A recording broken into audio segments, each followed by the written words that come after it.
Millionaire regrets replacing his pregnant wife with Mistress when truth is revealed. Alexander Harrington was a man who appeared to have it all: a sprawling mansion on the outskirts of Greenwich, Connecticut, a business empire worth millions, and a blossoming family on the way. His wife, Caroline, adored him wholeheartedly, especially now that she was carrying his child. But beneath the polished surface, Alexander's secret life waited to tear everything apart.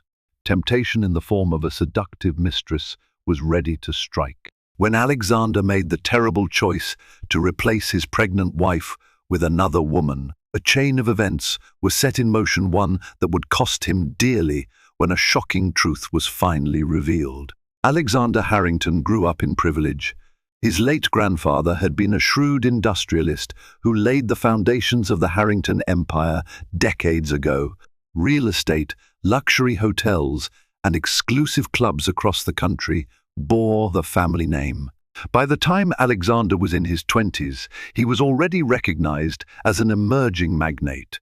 With a keen business sense and a flair for negotiation, he expanded the Harrington Empire further, particularly in the upmarket suburbs surrounding New York City. He seemed unstoppable, wealthy, handsome, and confident. But what truly completed his life, at least to the public eye, was Caroline Montgomery Harrington. Caroline was a bright woman from a modest background who captured Alexander's heart during a charity gala held at the Harrington Hotel in downtown Manhattan. Her genuine warmth was the antidote to Alexander's often cutthroat world. When they married, they became a golden couple photographed at every high society event. Caroline navigated the transition from her middle-class upbringing in Maine to the lavish world of the Harringtons with remarkable grace. Instead of being seduced by wealth, she used her position to fund scholarships, help small businesses, and volunteer at community centers. She was far from a trophy wife.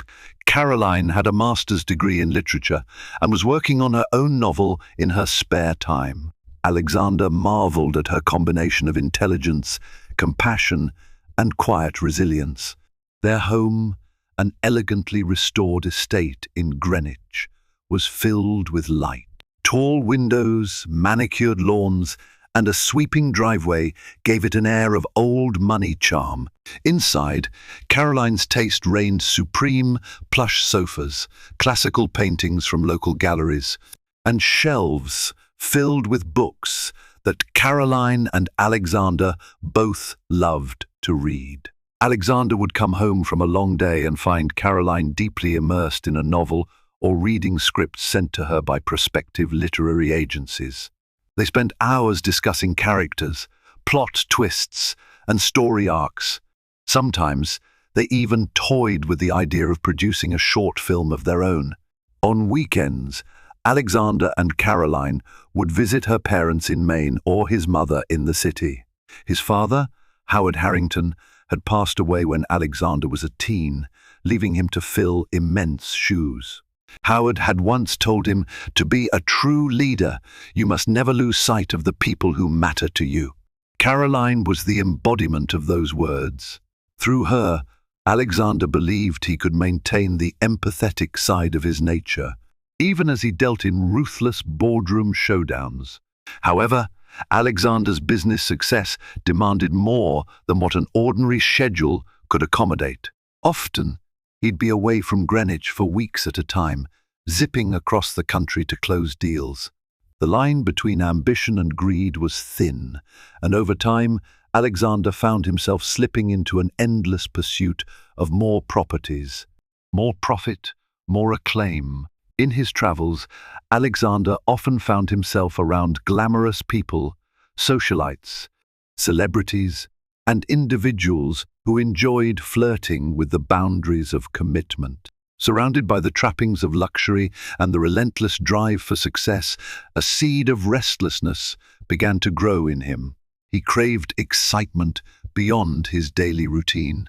Although his love for Caroline was real, something darker stirred inside him, a desire to indulge fleeting passions, a chance to test the limits of his charmed life. Caroline was pregnant with their first child, and while Alexander was thrilled at the idea of becoming a father, he also felt a creeping anxiety about his responsibilities and the permanence of fatherhood. As her belly grew, she glowed with that natural radiance mothers carry. Alexander would lie awake some nights, torn between love, excitement, and a gnawing, inexplicable itch for something new. At a corporate function, celebrating the launch of a new Harrington hotel in Miami, that itch found a name and face: Daphne Whitmore. She was introduced to Alexander by one of his business partners, Richard Carlson. Daphne was a sophisticated art dealer from Los Angeles, lithe and sharp-tongued, with a confident air that turned heads everywhere she went. Where Caroline was gentle and understated, Daphne was all poise and flamboyant charm. It was just a conversation at first, then a few texts. Alexander rationalized it as professional networking. Daphne represented high-profile art collectors who could partner with Harrington Hotels to feature curated exhibits in lobbies and suites. Her knowledge of art seemed endless, her wit intoxicating. She reveled in big parties and lavish gifts, presenting Alexander with a chance to slip into a world of temptation without immediate consequences. If Caroline had suspicions about his growing friendship with Daphne, she never voiced them. Caroline believed in trust, especially during her pregnancy. She focused on her health, on the baby, and on supporting Alexander's hectic lifestyle. Little did she know that this new business connection in her husband's life would soon become the wedge that would break their family apart. Daphne Whitmore wasted no time weaving herself into Alexander's professional and personal life. After their first meeting in Miami, she sent him messages that walked a careful line between playful flirtation and business inquiry. Caroline noticed a subtle shift in Alexander. He was more distracted at breakfast, often tapping away at his phone. Late at night, she would find him on the terrace, staring at his screen with a faint smile. Yet Alexander insisted everything was fine. He was simply coping with an expansion deal that required constant communication. Caroline grew uneasy, but she hesitated to voice her concerns. She reminded herself that Alexander loved her, and love, in her mind, meant trusting him to keep personal boundaries, no matter how enticing a new acquaintance might be. Nonetheless, an undercurrent of worry began to settle in her chest. One evening, Alexander returned from a meeting and found Caroline reading her favorite novel in the living room. She was wearing one of his oversized shirts, curled up on the couch, the soft lamplight illuminating her. Her baby bump was more prominent, and she rested a hand protectively over it. He felt a pang of guilt, a brief, stinging reminder that he was playing with fire. The next day, Caroline accompanied him to a gallery opening in Midtown, one that Daphne was curating for an up-and-coming sculptor. Caroline's presence was peaceful, wearing a graceful green gown that accentuated her pregnancy glow. But as soon as they stepped into the gallery, all of Alexander's attention gravitated toward Daphne, who wore a sleek black dress with a plunging neckline. She spoke passionately about modern sculpture, her arms occasionally brushing against Alexander's. Caroline stood on the sidelines, politely admiring the pieces and trying not to let her insecurities show. Later that night, in the back seat of their limousine, Caroline mustered the courage to ask, "Are you happy, Alexander?" She phrased it innocently, but her eyes betrayed a deep worry. "Of course, darling," he answered, forcing a smile. "Why do you ask? You seemed preoccupied." "I wonder sometimes if it's the baby or something else." He gently squeezed her hand. "It's nothing. Business is just demanding lately.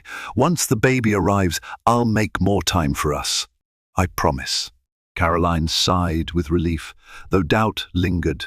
Alexander, on the other hand, felt the weight of his deception. He knew that in his heart, his interest in Daphne was more than purely business.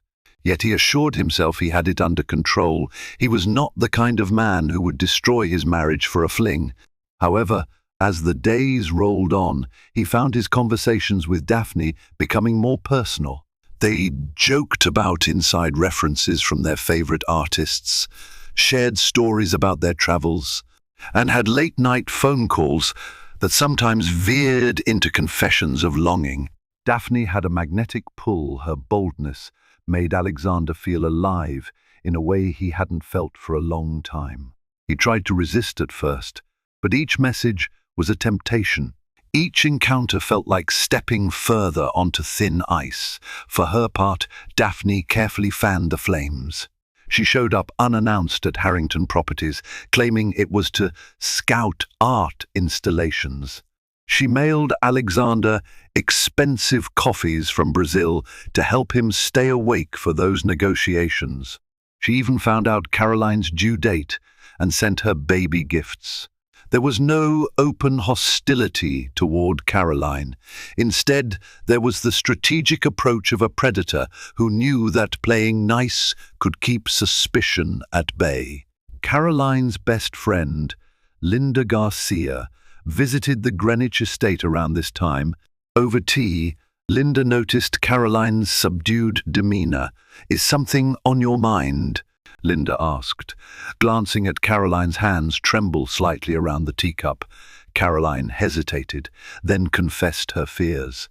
"He's spending a lot of time on his phone, taking late-night calls that aren't always about work. And there's a woman named Daphne who's suddenly everywhere." Linda frowned. "Have you tried talking to him about it more directly? You know, Alexander respects you, I know."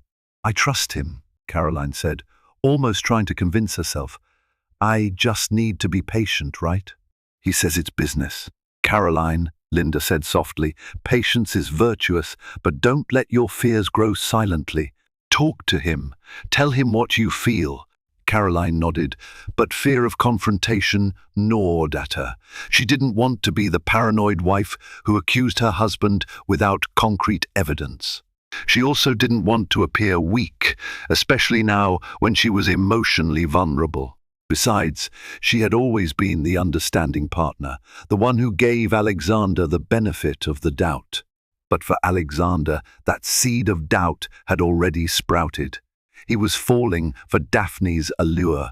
He told himself it was just a momentary indulgence, something that would blow over before the baby arrived. In his mind, he tried to compartmentalize. Caroline was his wife, the mother of his future child, his partner in all things. Daphne was different, an escape, a secret spark, a taste of the forbidden. And so the stage was set for tragedy. A husband caught in the throes of temptation, a wife carrying a child, and a cunning mistress weaving her web of seduction. It was only a matter of time before this delicate balance collapsed, leaving heartbreak and betrayal in its wake. Weeks passed, and Caroline entered her third trimester. Her energy levels dipped, and she needed more rest. Alexander, however, grew increasingly distant. Their once shared dinners were replaced by Alexander coming home long after Caroline had gone to bed. When he was home, he seemed restless, pacing around the estate or locked away in his study, murmuring on the phone. Concerned about Alexander's stress, Caroline decided to surprise him by visiting his office at Harrington Enterprises in Manhattan. She brought a home-cooked lunch, something she used to do often when their schedules allowed. But upon arriving, the receptionist looked at her nervously. "Miss S. Harrington, Mr. Harrington is in a meeting," she stammered. Caroline waited patiently in the plush lobby, gazing at the modern art displayed on the walls, some of which was curated by Daphne. After half an hour, she asked again.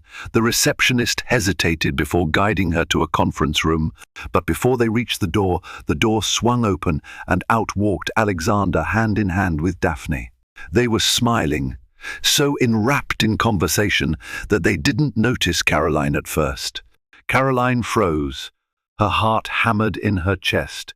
She wasn't immediately sure how to interpret what she saw, yet the intimacy was undeniable. Daphne withdrew her hand from Alexander's the moment she spotted Caroline. A flustered Alexander cleared his throat. "Caroline, I didn't expect you. Is everything okay?" "Everything's fine," Caroline managed, though her eyes brimmed with tears. "I just wanted to bring you lunch." I must have interrupted something important. Daphne, in a swift attempt to regain composure, extended a hand to Caroline. "Caroline, it's lovely to see you again." Alexander and I were finalizing some gallery details. "You know how creative collaborations can be." Caroline nodded, forcing a polite smile. The lunch she'd carried now felt like a weight in her hand. "I'll just leave this for you, Alexander. Let me know when you're free to talk." She turned and walked away, her shoulders trembling with each step. Alexander called after her, but she didn't stop. In the privacy of her car, Caroline wept silently. She didn't confront him at the office. She felt too vulnerable. That night, she tried to bring it up again. After dinner, they sat in the living room, the only sound coming from the grandfather clock ticking by the fireplace. "Alexander, I saw you and Daphne today," Caroline began softly. "I know you said it's work, but is there something I should know?" Alexander sighed. He had practiced half-truths for so long that lying came automatically. "You're worried over nothing, Caroline. We were just excited about a new art project. We've become close friends, but nothing more." "It didn't look like just friendship," Caroline whispered, tears welling in her eyes. "Alexander, I'm scared." Her vulnerability tugged at him. He hated seeing her distressed, but he was already in too deep with Daphne, too intoxicated by the secret. Instead of confessing or reassuring her properly, he grew defensive, as if her suspicions were an accusation he couldn't handle. "You can't seriously think I'd do anything to hurt you or our child," he snapped. "I have a lot on my plate right now, and I need you to trust me. Isn't that what marriage is about?" Caroline swallowed her tears. She wanted to believe him. Maybe it was her hormones, or maybe she was overreacting. This was her husband, a man she had loved and admired for years. She made the decision to believe in him, at least for now. Still, the tension between them remained palpable. Over the next weeks, Alexander's late nights multiplied. He claimed urgent business in Los Angeles, where he also visited Daphne's gallery. Rumors began floating around the social circle, whispered at charity luncheons and private club gatherings. People saw them dining together, appearing affectionate. Caroline tried to hold her head high, but the strain was too much. She felt it in her bones. Something was irreparably wrong. Finally, just a month before Caroline's due date, Alexander sat her down in his study. He looked agitated, pacing the Persian rug, as though searching for a script. "Caroline, he paused, rubbed his face and avoided her gaze. "I've been thinking a lot about us, about my life, and about Daphne." Caroline's heart pounded. Her mouth went dry. He let out a breath. "I don't want to lie anymore. Daphne and we have a connection. I can't ignore it. I won't. I think it might be best if we spend some time apart." Time apart. She was weeks away from giving birth. Was he abandoning her? Caroline's thoughts spun in all directions. "You're saying you want a separation?" Her voice trembled, both from heartbreak and the physical strain of her pregnancy. Alexander nodded grimly. "I'm sorry. I know the timing is terrible, but I feel like I need to follow my heart." Caroline choked back a sob. She tried to stand, but her body felt weak. She braced herself against a nearby table. She searched his face, looking for a shred of remorse, for some sign that he still cared. All she found was a guilt-laden cowardice. "You would replace your pregnant wife with your mistress," she managed to utter, tears streaming down her cheeks. "Alexander, I'm carrying your child. How can you do this now?" His expression wavered. A flicker of regret crossed his features, but he stood firm. "I'm sorry, Caroline. The first never wanted to hurt you, but I can't live a lie. I'll make sure you have everything you need. Financially, you'll be taken care of. I need to do this. It was the most devastating blow Caroline had ever experienced. In that moment, she felt her world shatter. The man she had trusted, the father of her unborn child, was casting her aside like a discarded option. There were no words left. Staggering, she turned and left the study. Hours later, she packed a bag, and with tears still burning her eyes, she returned to her childhood home in Maine, seeking solace with her parents. She had never felt more alone. Meanwhile, Alexander, convinced he was pursuing his happiness, did not realize how fleeting such illusions could be. In his arrogance, he believed he could simply walk away from the life he'd built with Caroline and step into a new one with Daphne, no questions asked. No reckoning with the consequences. But life has a way of turning the tables, and soon Alexander would find himself ensnared in a storm of regret. Caroline arrived at her parents' modest lakeside home in Maine, physically and emotionally exhausted. Her mother, Sophia Montgomery, welcomed her with tearful hugs and gentle words. Caroline recounted the last few months in hushed, broken sentences, as if speaking them aloud cemented the tragedy of her reality. Sophia and her father, Nathan, were appalled, but they refrained from criticizing Alexander outright, not wanting to add more stress to Caroline's fragile state. Instead, they offered the unwavering support she so desperately needed. As days turned into weeks, Caroline focused on her baby's impending arrival. She had regular checkups at a local clinic and tried to stay positive. Often, she would break down in tears, remembering the life she'd envisioned Alexander holding her hand in the delivery room, celebrating their child's first steps, building a family together. It all felt like an illusion now. Back in Greenwich, Alexander moved Daphne into a penthouse he owned in Manhattan. He told himself this was the logical step, a fresh start for a new relationship. Daphne welcomed the luxury with open arms, quickly redecorating and bringing in extravagant art pieces. She organized flashy parties with her social circle, introducing Alexander to a wilder, more indulgent lifestyle than he had experienced with Caroline. His phone buzzed incessantly with updates from his staff as he tried to juggle the fallout of his marriage with maintaining a successful corporate empire. However, cracks began to appear in Alexander's perfect vision. Daphne, once mesmerizing, grew increasingly possessive and demanding.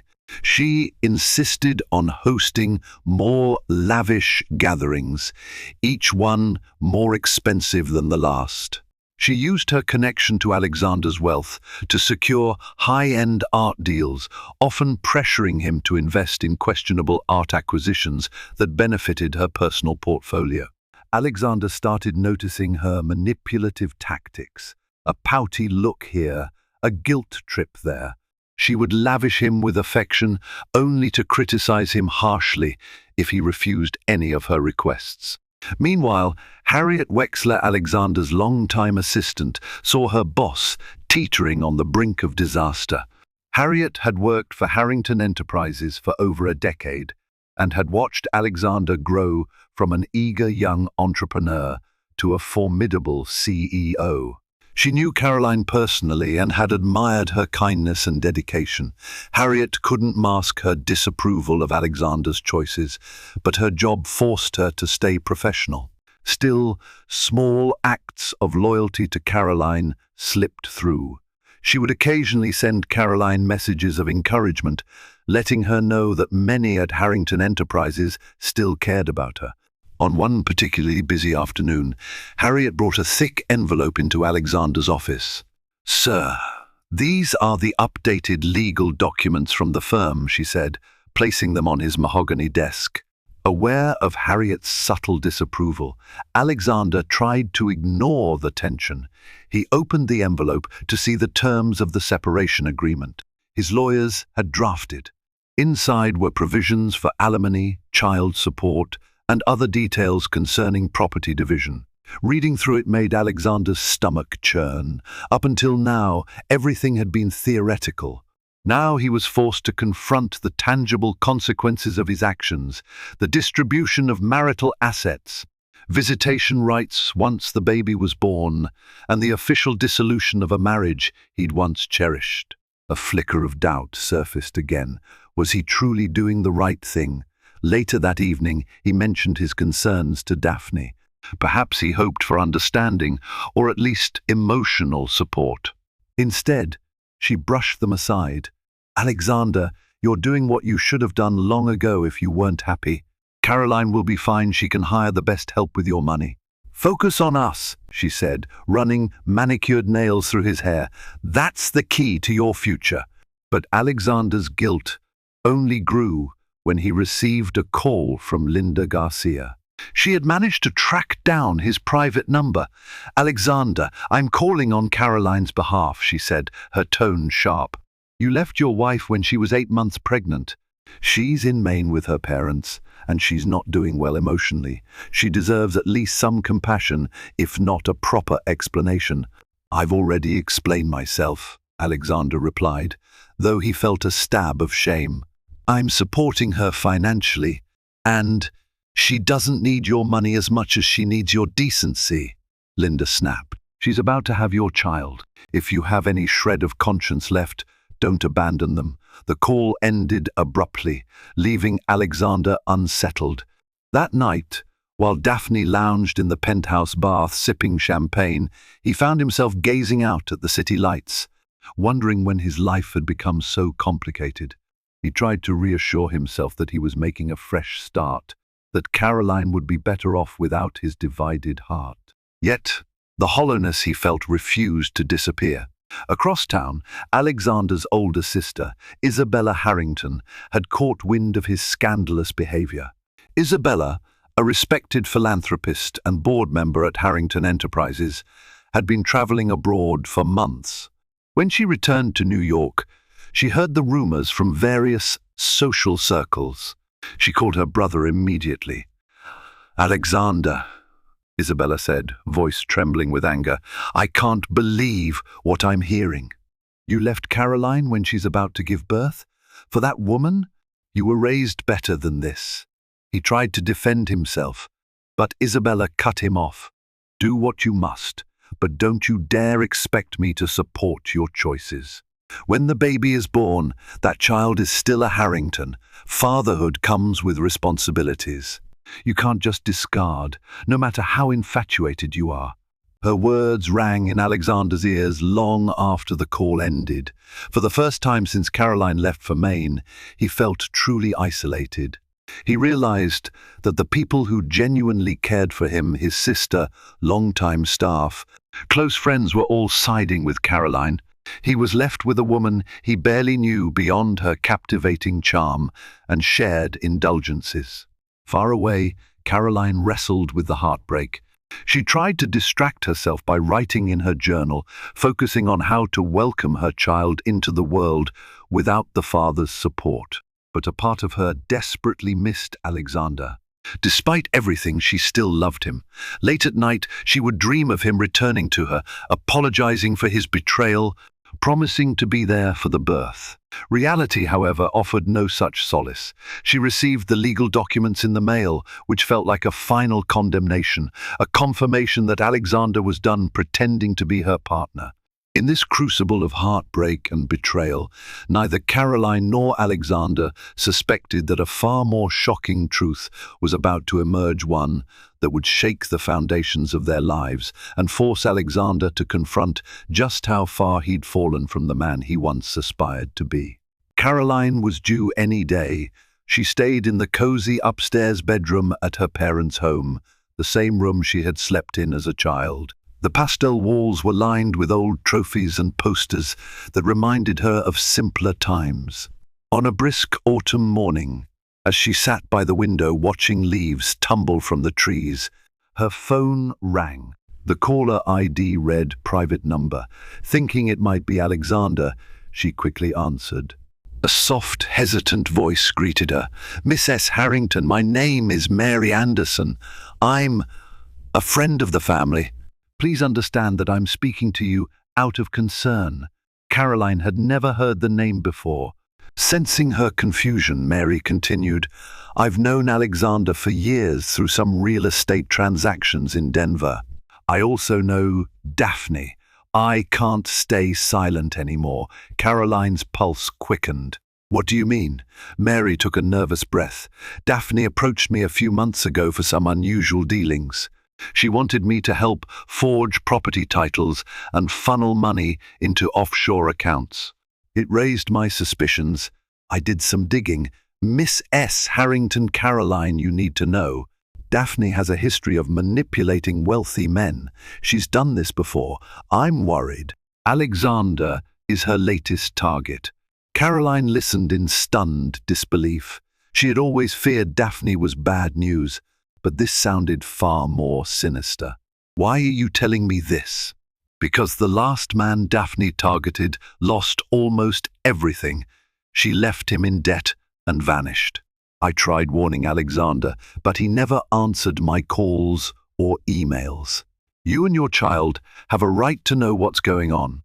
I have documents, bank transfers, correspondences with foreign accounts. I can send them to you if you promise to use them carefully." Caroline's mind swirled. She had no idea how to handle potentially incriminating evidence. Still, she agreed, giving Mary her email. Within the hour, Caroline's inbox flooded with scanned documents, spreadsheets, and transcripts. Each one pointed to a tangled web of financial deceit orchestrated by Daphne Whitmore. She scrolled through the files, tears forming in her eyes this time, out of anger and concern for Alexander. In many ways, she still loved him. Despite his betrayal, seeing him destroyed by a con artist was unbearable.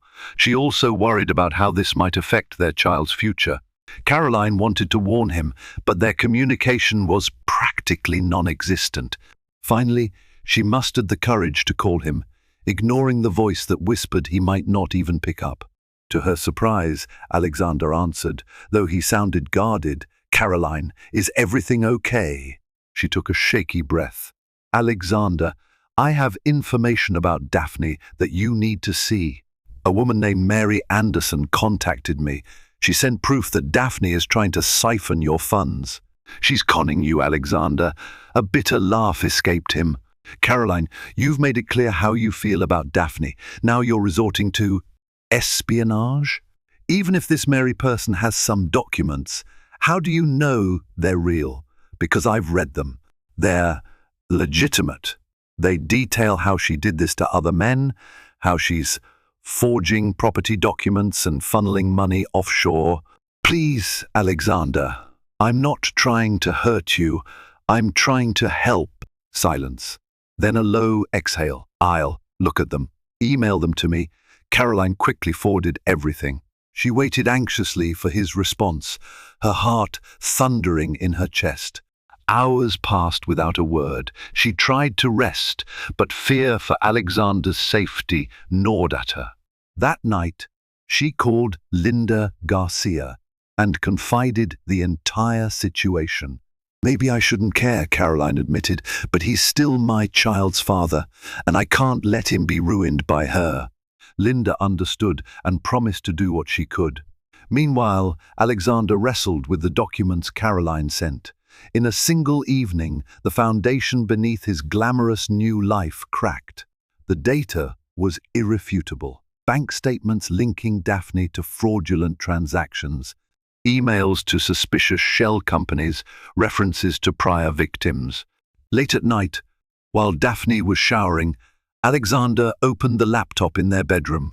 His hands trembled as he read lines of incriminating emails. "Transfer $250K to the Cayman's account. Label it as art procurement fees. No paper trails. Remind me to get Harrington to invest in the next exhibit soon. This will be a big payday." Even more chilling was a chain of messages between Daphne and a mysterious associate named G.H. They spoke of bleeding him dry and exiting with a handsome sum. Daphne bragged about her success with men who believed they were in love with her. Alexander's heart pounded. He felt nauseated, betrayed. How could he have been so blind? He recalled all the times Daphne convinced him to fund lavish galas or acquire art pieces at inflated prices. The puzzle pieces fell into place. She was siphoning money at every turn.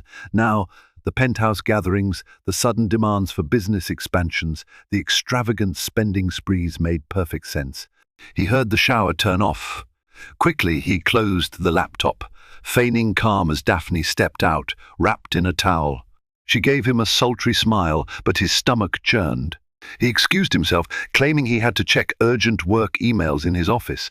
There, he paced back and forth, his mind waging a war between rage, guilt, and regret. He had left his pregnant wife for a scam artist. How would he ever face Caroline or anyone in the wake of this humiliation? As dawn approached, Alexander's phone lit up with a text from an unknown number. It read, "This is Mary Anderson. I hope you see the truth. Caroline deserves better. Do the right thing." Alexander clenched his phone. He realized he needed a plan.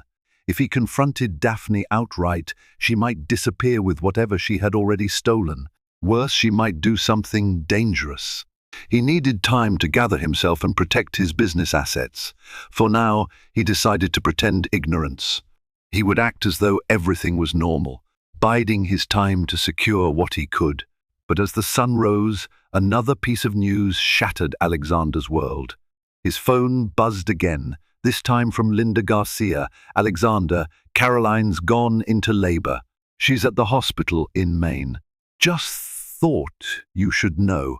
For a moment, all thoughts of Daphne and stolen money vanished. Caroline was in labor. Fear and excitement clashed within him. He realized how badly he wanted to see his child, to be present for this moment, but how could he show his face now? Would Caroline even allow it? Time was running short for Caroline's childbirth and for Alexander's illusions. Fate had dealt him a hard lesson, and soon he would have to face it all: the mistress's betrayal, his wife's heartbreak, and the child he'd abandoned before birth.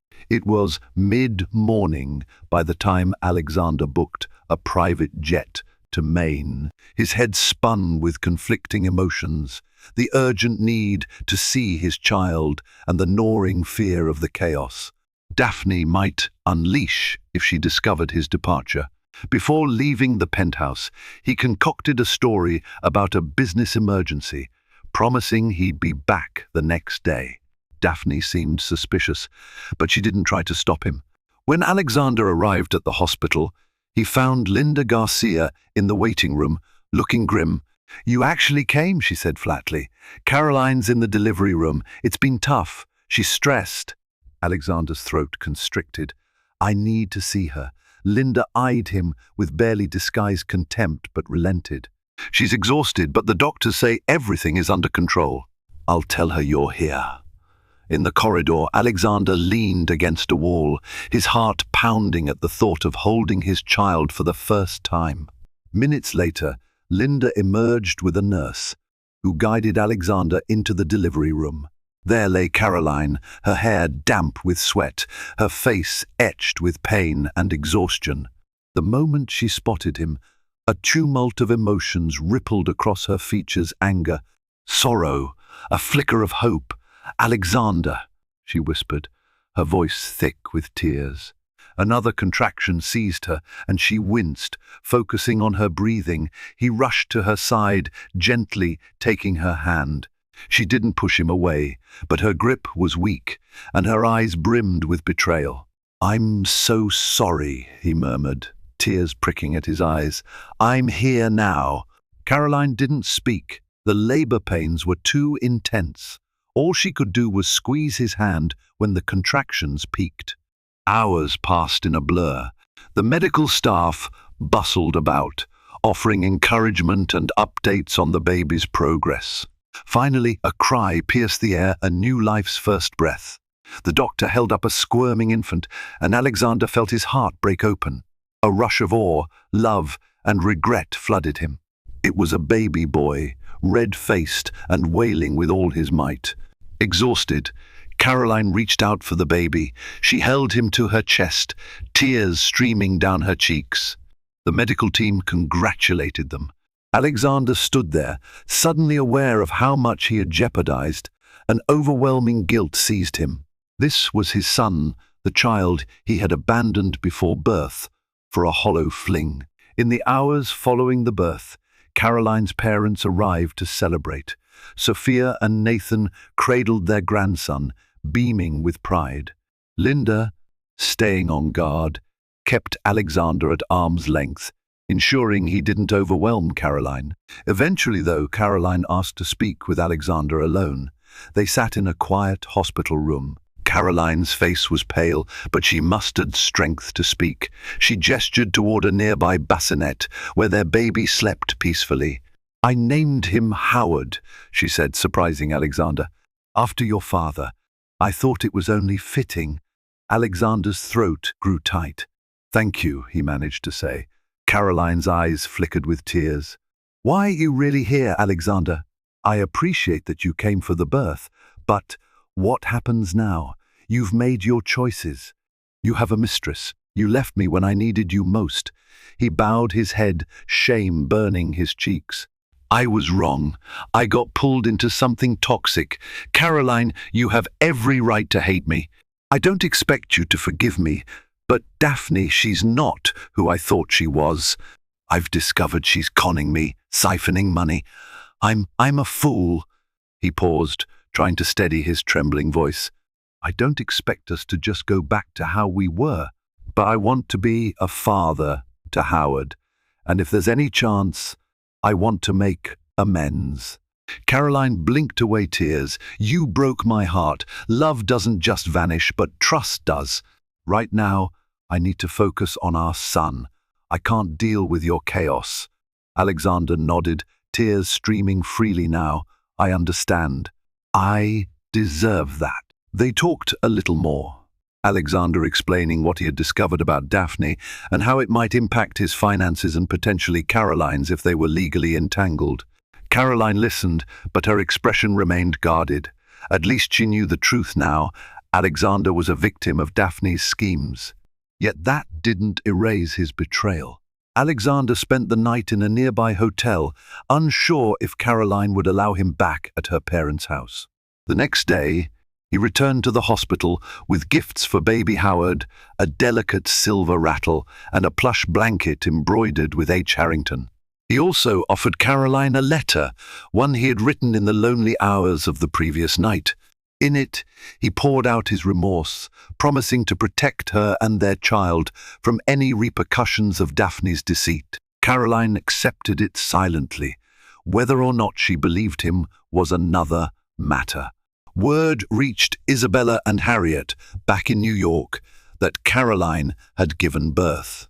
Isabella, relieved, called Alexander. "You did the right thing by going. At least," she told him, though her tone was cold. "What are you planning to do about Daphne?" he sighed. "I have to end it. Quietly, though, or she'll vanish with millions. I might need legal help, and I don't want her to retaliate against Caroline or Howard." Isabella agreed to help discreetly, using Harrington Enterprises' resources to freeze questionable accounts and gather evidence for a potential lawsuit. Harriet, quietly loyal to the family, compiled every suspicious financial transaction. She'd filed under a pending review label when Daphne began meddling. As the days in Maine passed, Caroline focused on recovering from childbirth and tending to Howard. Alexander lingered close by, hoping for any chance to assist or even just to see his newborn son's face. Sometimes, Caroline let him feed Howard or rock him to sleep. She said little, but she allowed these small moments. Their uncertain peace was shattered when a furious Daphne called Alexander one morning. "Where are you?" she demanded. "I've been trying to reach you for days. What's going on?" Alexander, heart pounding, tried to maintain a level tone. "I told you, a business situation came up. I need a bit more time." "Business situation? I've called your office. They say you're out indefinitely. You left me here alone." Her voice escalated, a tinge of panic creeping in. "Are you with Caroline? Don't lie to me." He hesitated. "Daphne, I don't have time for this. I'll return soon, we can talk then. She cursed at him, calling him a coward. Before ending the call, she spat. You'll regret messing with me, Alexander. He stared at the phone, anxiety coiling in his stomach. The illusions had fully collapsed. He was entangled with a dangerous woman who would stop at nothing to protect her scheme. But for the first time in months, Alexander had a clarity of purpose. He needed to shield Caroline and Howard from whatever fallout was coming next, no matter the cost. Alexander's return to New York was abrupt and tense. He had only spent a few days by Caroline's side, but the looming threat of Daphne forced him to take action. He needed to dismantle her access to his empire and involve legal authorities, if necessary. Above all, he had to ensure that she didn't come after Caroline or the baby. Upon arriving, he found the penthouse in disarray. Art pieces had been removed from the walls, closets emptied, valuables gone. A note lay on the marble table. You think you can leave me like this? I've taken what I'm owed. Don't try to find me. You'll be sorry if you do. Alexander's face paled. He immediately called Harriet to confirm the extent of the financial damage. Harriet's voice was grave. We managed to freeze some accounts in time, but Daphne got away with millions, siphoned through false art sales and shell companies. I'm so sorry, Mr. Harrington. Enraged, Alexander alerted the authorities and assigned a private investigator to track Daphne's movements. But deep down, he knew she might be long gone off to another country, prepared with a stash of funds. It was a bitter realization. He had sacrificed his marriage for a woman who had only seen him as a mark. Over the next weeks, the Harrington legal team scrambled to piece together every thread of evidence.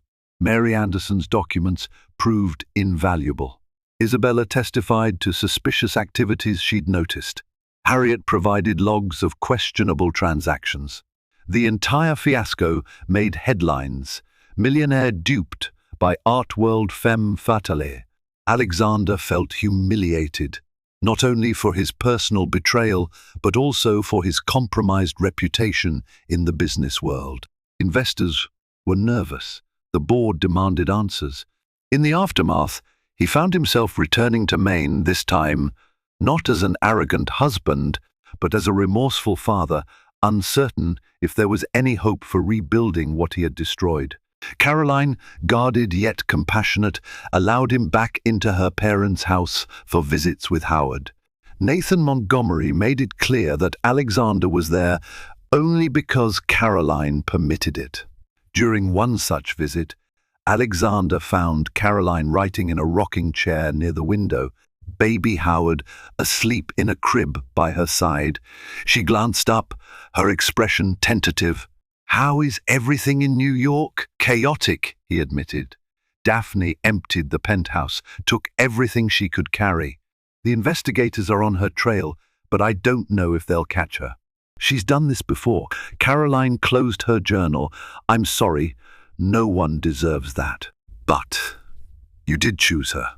You left me alone when I needed you most. That wound isn't going to heal overnight. Alexander dropped his gaze. I know. I'll do whatever it takes to prove I can be a better man. For Howard, and for you, if you'll let me.